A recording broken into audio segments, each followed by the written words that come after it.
To locate large intestine 20, locate the midpoint of your left ali nasi.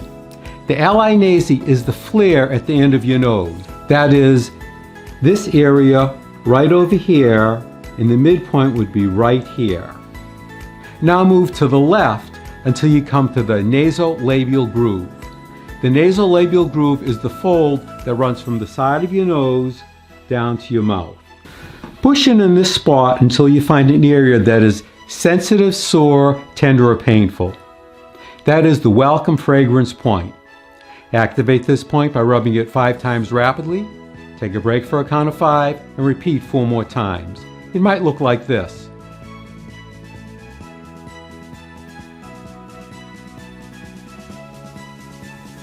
Or if you have a SHIN, it might look like this.